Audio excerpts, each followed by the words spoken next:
Today I want to look at the Hoverway Alpha Drone, the HVR Alpha Drone. This is from QVC. It's a small little drone that looks kind of like a cross between a bug and an alien. It says they're translucent, and you can see it barely is, but because this is the blue version, it's not 100% translucent, but it's a small drone, not very big at all, about maybe 10 inches by 10 inches, somewhere in that vicinity. Just show you some of the features about this drone. It has a 2.4 gigahertz controller. That's good, so you can actually fly it outside without the sun interfering it like it will with an infrared. It does flips, so you can do stunts with it. Precision control, get to that in a minute. Auto hover, one touch takeoff and landing. Now the camera is only 480p. Also some adjustment issues. In the back of the box, basically same instructions, and here you can see very small battery, 3.7 volt, 530 milliamp. Now this did come with 3 of them because it's a QVC drone. Comes with 2 spare batteries plus 1 supposed to be in the unit, but it was separate as well, so 3 batteries. It mentions that the 3 have a combined flight time of 20 minutes, so keep that in mind. Not very much, a little over 6 minutes per battery. Get an extra set of blades, an 8 gig micro SD card, and obviously the controller. Cover it first. Here's the controller. Kind of weighty. Does not come with batteries. Have to provide your own AA batteries, 4 AA's. It has your standard 2 sticks, which feel pretty good for a little small drone. You have some trim adjustment, forward and back, left and right. You have on, off, and special. Special is basically headless mode, where left is always left, right is always right, and so on. This is your auto takeoff and land. This is your high-low. You can go into high pitch or low pitch. It'll start out by default in low, so that just limits your control. Left doesn't shoot off left, it just kind of slowly goes, and forward and back and so on. You have a button to take a picture, a button to start and stop video, and a button to do a flip. You want to make sure you're high enough before you do anything like that. And then it has just a little small integrated antenna. Very small controller, but it feels good in the hands. It mentioned on the box would come with 4 extra props. This is your chargers, not a smart. It does have some circuitry in there, but you still have to watch these when you charge them. It comes with the micro SD card, as it mentioned, and an extra screw. Get to that in a second. Now I have 1 battery in the unit, 1 in the bag, and 1 is actually on one of my LiPo chargers right now. So it does come with 3 chargers. Get all this out of the way. The instructions are okay, but they're kind of vaguely worded and they tend to jump around. It's not a sequence like you would normally read on your instructions to get any instruction out of. So let's look at our drone. Again, looks kind of like a bug. It glows, lights up. Let me turn it on.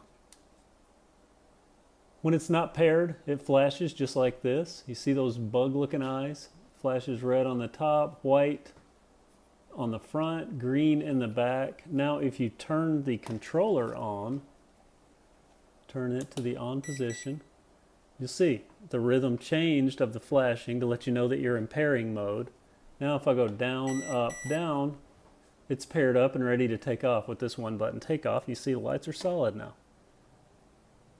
Very, very nice. They flash when you're flying.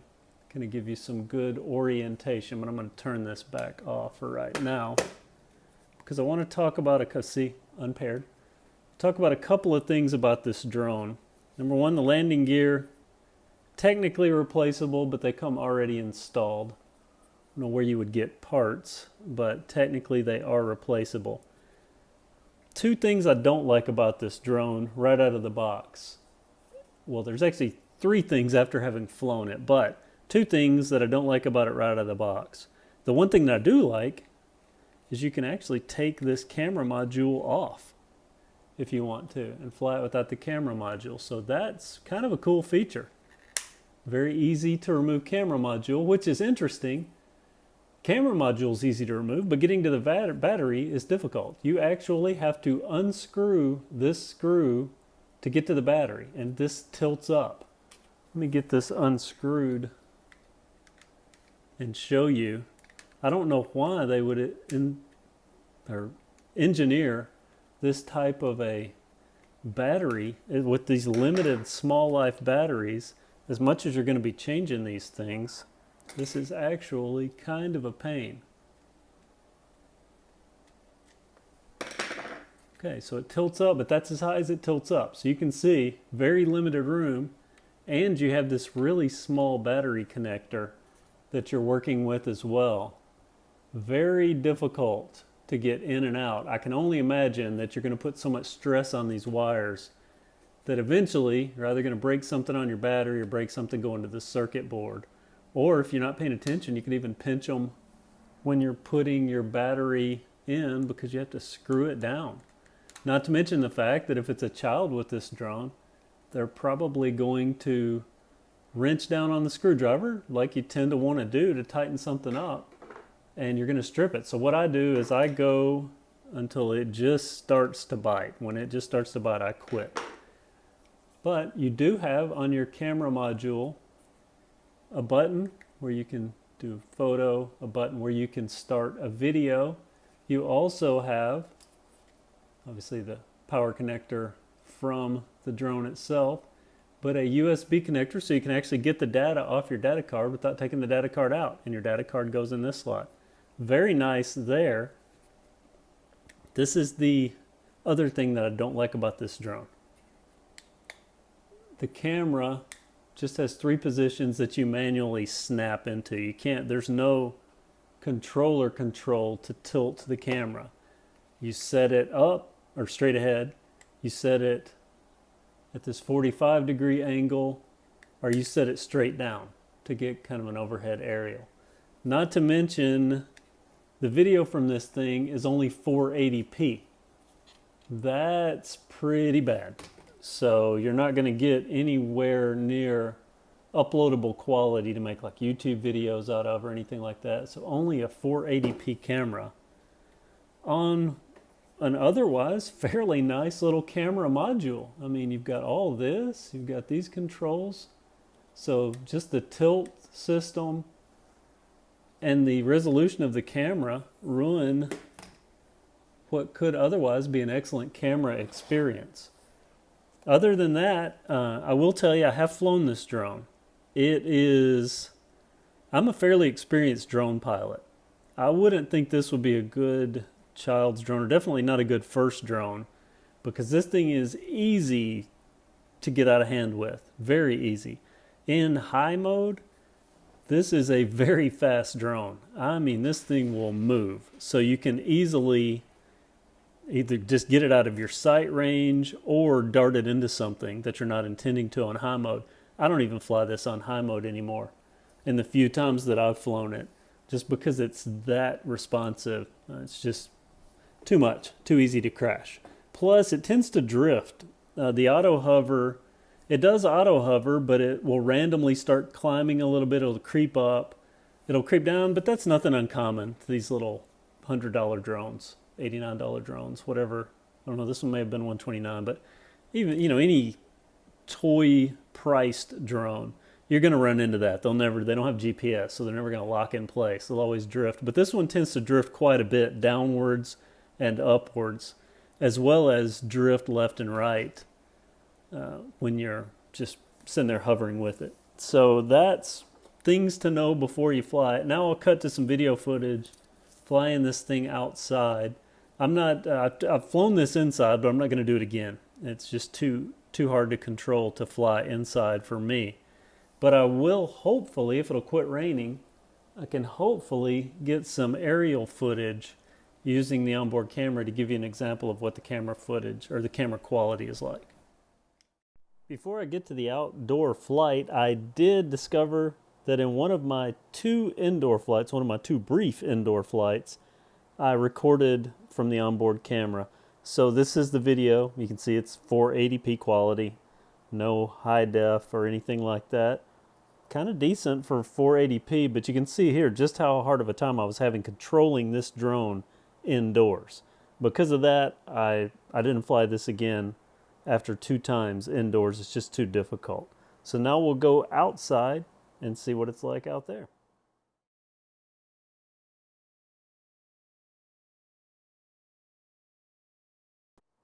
outside footage I've been promising. This is one of the few flights that I actually got some well-lit footage. It was raining.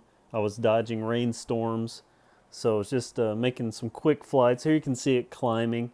It actually climbs very well and is very responsive. Matter of fact, this entire drone experience, it's overly responsive, even on the lower settings. But you can see the limitations of the 480p video. For 480p, it's probably not that bad, but it does have the jello that you expect from a low-end drone. But I can't find a place for this drone because there are other drones that are more controllable. There are other drones that are equally as fast, and there are other drones that have better quality video for the money, or at least HD video for the money, even if they may have some jello. But this drone's just very quirky to fly. You can see all my control inputs are quirky, and I'm really trying to keep it smooth and stable. But that's just the tale of this drone, so I don't recommend it for really anyone, especially not a beginner. But finally, I want to leave you with some video footage where we just filmed one of the first flights with this drone. The audio is poor, so take it for what it is and enjoy. All right, now on our controller, we're going to turn it on. We're going to go down, up, and down, and now it's paired. You'll notice that the lights went solid. You probably can't see them, but they did. We're going to hit our launch button, and then she's going to try to film this. Okay. Film the drone. So you have full control, 360 control. It's in low mode right now. This is full speed, forward and back. So you see it's got some slowness to it that makes it a little easy to control. Now it does tend to want to drop when you are controlling it. So keep that in mind. Now I'm going to go to high mode. Watch how much faster this thing is. Ooh. I mean, that little thing moves on high mode. It's kind of creepy when it comes straight for you. Look at that. Wow.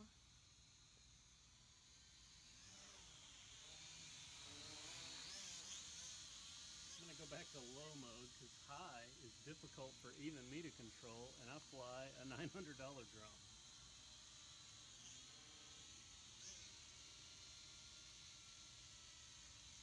Fly this just slowly towards the camera here, so you can keep that in frame. I'm not going to hit you with it, so don't worry. It kind of looks like Stitch a little bit. Yeah, it does. It's pretty cool looking, isn't it? Yeah. Okay, it's climbing. Let's see how high we can get it here between all these power lines. So this thing has quite a bit of range. It's probably a spec to you. See if I can get it back down now without getting it in the power lines.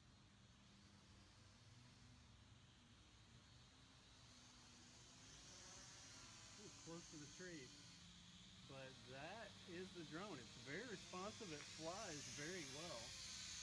Now I think I'm going to put that memory card in. Let me get it turned back around so we can see it here. Get the memory card put back in, and we're just going to put in, and we'll see if we can get some video from the drone.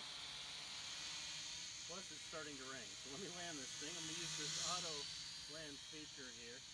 Let me get it to where it's not in grass. Get it over here, and I'll use the auto land. Okay, that's simple to land it with auto land.